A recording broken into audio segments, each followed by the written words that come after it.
And then lastly, the other battle I wanted to mention to you was the Battle of Chattanooga and Atlanta, the battles of Chattanooga and Atlanta, which was in 1864, the next year.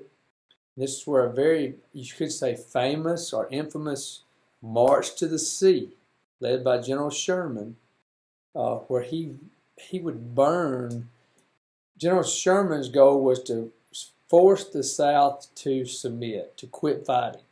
If you think about the Anaconda Plan, this kind of Sherman's march to the sea, they left Chattanooga and they went down from Chattanooga, Tennessee, through Atlanta, all the way to Savannah, Georgia, and they burned miles and miles of crops and homes and fields and you name it. They destroyed it, hoping to destroy the South, to get them to quit fighting.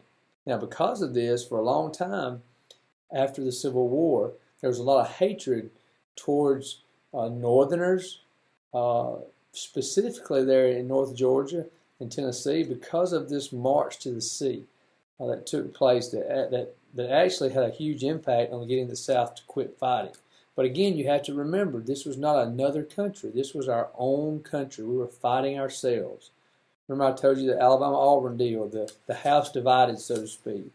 This was very, very difficult for people in Georgia to understand and to comprehend that our own country would burn and destroy so much. So we think about the Anaconda Plan. We think about how they wanted to cripple the South, being the Union soldiers and Union Army in that plan of Winfield Scott. And if you can see this, I'm going to hold it up to the camera, this idea of this great snake. You can see that right there. This great snake that surrounds the South. This anaconda that would cause it to suffocate. Did the plan work? That's the question. I hope we can answer. And I think we can say yes, the plan did work. It did work, but people were very impatient. It took a while.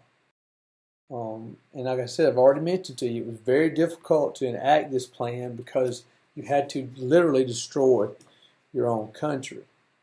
This may have been brothers fighting against brothers, or cousins. I'm sure if I asked all of you if you had family members in the North, you would probably say yes. I've got family members that live in what would be the Union today.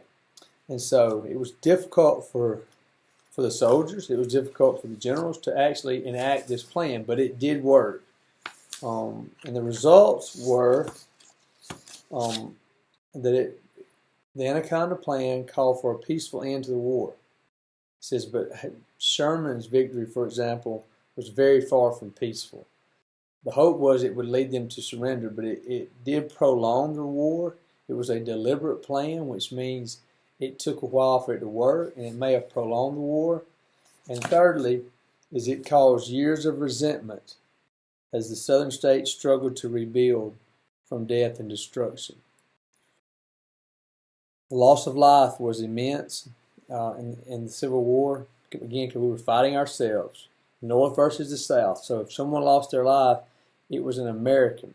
Whether they lived in the South or whether they lived in the North, it didn't matter. So just think about that division as something we never want to see again.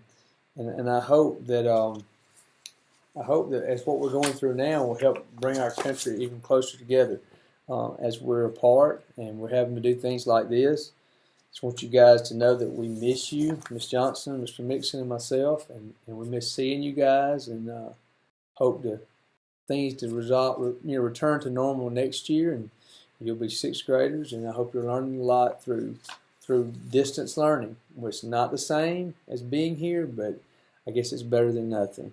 We love you guys and hope to see you soon.